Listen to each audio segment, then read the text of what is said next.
Hello friends, welcome to my channel ELS English Literature Studies with Gaur Harpreet. Today I will discuss some important MCQs of English literature and we will revise whatever is done on my channel till now, right? On my channel I have discussed about the literature forms like poetry and drama. These forms are discussed and these major forms has several smaller forms within it, right? And those forms are also discussed.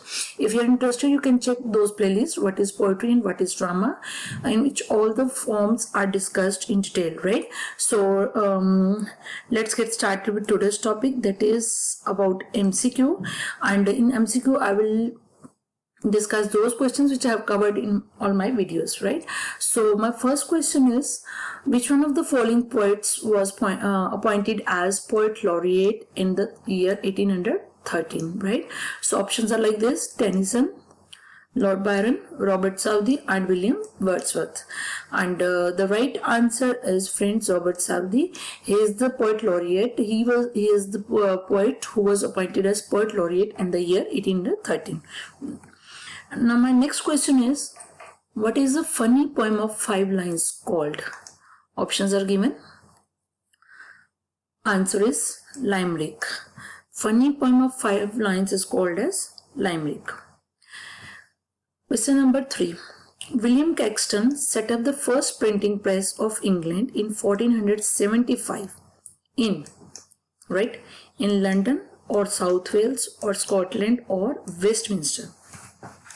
So friends, right answer is here Westminster, because in 1475 Caxton returned to London and then he established a press at Westminster, right? So the first printing press in England was established in Westminster, and the books printed by him were Chaucer's Canterbury Tales, and then we have Lee Motte the Arthur, and then we have Confession Amantes by Gower, right?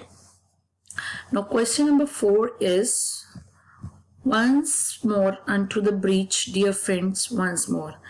Here you have to name the play. Is it King Henry V, Julius Caesar, Hamlet or Macbeth? These lines are from which play? Once more unto the breach, dear friends, once more. And the right answer is Henry V. The line is from the play of historical tetralogy of Shakespeare, and these are the words from Shakespeare's Henry V, Act 3. And in these lines are by King Henry when he motivates his troops to launch, we can say, to launch continental assault on the gaps of the city's wall, and he says these words to his soldiers, that once more unto the breach, dear friends, once more, right? So the right answer is option A, that is King Henry V. Next question is, Desert Places is a poem, play or novel? Desert Places is, yes friends, Desert Places is a poem by Robert Frost. So the right answer is option A. Desert Places is a poem by Robert Frost. Answer is A. Then question number 6. In which of the following genres did Victorian literature achieve its greatest success? Drama, epic poetry, lyric poetry, the essay or the novel, right? Victorian literature or Victorian period I have discussed on my channel. In which of the following genres it achieved its greatest success, right? So the right answer is the novel. Option D is the right answer. Question number 7. For whom it is said sensuousness is a paramount bias of his genius? These lines are for whom? William Blake, John Keats, Tennyson, Shelley or none of these? These lines are for whom? These lines are for John Keats. So the right option is option B. Then question number 8. Who said Keats was a Greek? Who said these lines? Keats was a Greek. Wordsworth, Coleridge, Lamb or Shelley? P.B. Shelley. So right answer is P.B. Shelley, option 4. Right. These were Keats was a Greek. It was said by Shelley when Keats, who was not very conversant with the Greek language, and he could write so finely and classically of the gods and goddesses. Shelley replied this thing that he was a Greek, right? Then question number 9. In which play there is a casket scene? Merchant of Venice, The Winter's Tale, The Tempest, or Twelfth Night. In which play is there a casket scene? So the right answer is option A, The Merchant of Venice. Then question number 10. Which famous Shakespeare play does the quote, neither a borrower nor a lender be come from? Options are given. Which famous Shakespearean play does the quote, neither a borrower nor a lender be come from? So friends, option B is the right answer, that is Hamlet. Then next we have question number 11, the mystery play.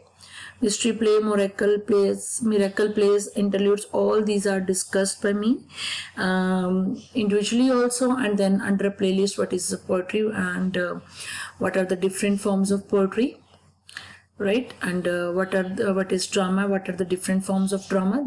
All these whatever I'm discussing today, all these are discussed under these playlists also. You can check that videos, right? Then the mystery play deal with the biblical themes, heaven and hell, the life and deeds of the saints, or moral values. Mystery plays and miracle plays are discussed when we discussed about the pre-Elizabethan drama, right? You have to mention that mystery play deal with which one? So the right option is heaven and hell, because these mystery play usually represent biblical subjects, right? Developed from plays presented in Latin by churchmen or played within the church premises and depicted such subjects. So the right answer is here about heaven and hell. Question number 12. The miracle plays deal with the miracles which are performed by saints and sages, supernatural parts, or personified vices and virtues. So the right answer here is saints and sages. Miracle plays deal with the miracles performed by saints and sages, right? And these are also called as saints play, right? And one of 3 principal kinds of vernacular drama of the European Middle Ages, and it also presents a real or fictitious account of the life, miracles, or martyrdom of a saint. So these are performed by saints and sages, and about these, if you want to know more about detail, then you can check the pre-Elizabethan plays or drama and what are its different forms, right? Now friends, my next question is, what is an epilogue in a play? An epilogue in a play appears in the beginning, at the end of the third act, or at any stage. It appears at the beginning or at the end of the play, or end of the third act, or at any stage. Friends, an epilogue is the final chapter, we can say, that at the end of the story, that often serves to reveal the fate, or what is the fate of the character, right? And it can also be used as a sequel. This can be used to hint a sequel or wrap up all the loose ends. So the right answer is as it appears at the final chapter at the end of the play. So B option is the correct answer. Then question number 14. O true apothecary, thy drugs are quick. These are among the last words of a famous Shakespearean character right before his tragic death. In which play? These lines are from which play? Romeo and Juliet, Hamlet, Julius Caesar, or Henry VIII. So friends, the right answer here is Romeo and Juliet. Then next we have in the Fairy Queen. In the Fairy Queen, Elizabeth and Red Cross Knights stand for the Protestant Church, Catholic Church, Protestant and Catholic Church respectively, or Catholic Church and Protestant Church respectively. So the right answer is the option A, Protestant Church. The question is, Elizabeth and the Red Cross Knights stand for which one, right? The Red Cross Knight is the hero of book 1. He stands for the virtue of holiness. His real name is discovered to be George, and he ends up becoming Saint George, the patron saint of England. He is the individual Christian fighting against evil, or the Protestant fighting against the Catholic Church. So Red Cross Knight stand for the Protestant Church. Question number 16.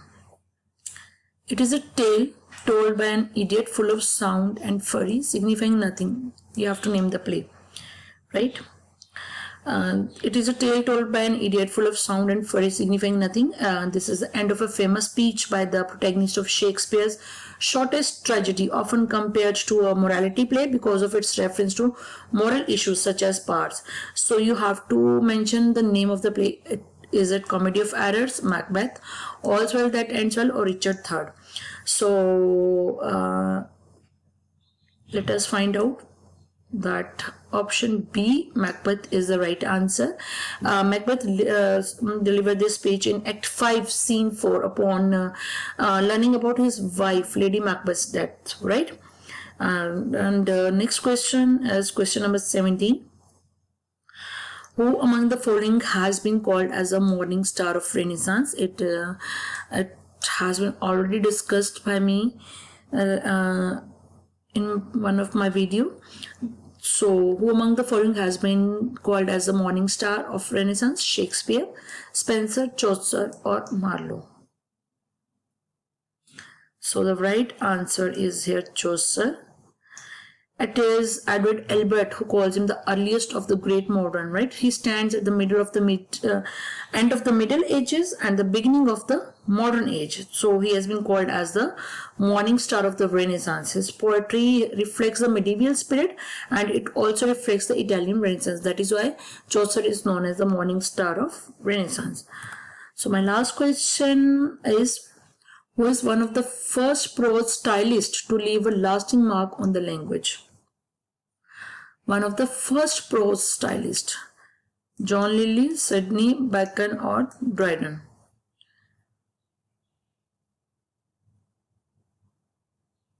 It is option A.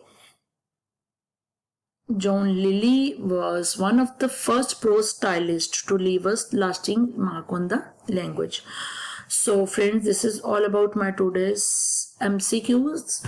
I hope you like these questions or these MCQs, and if you like it, please hit the like button, share and subscribe my channel, and if you are new to my channel, please hit the bell button so that you can get notifications for my upcoming videos. Thanks a lot for watching.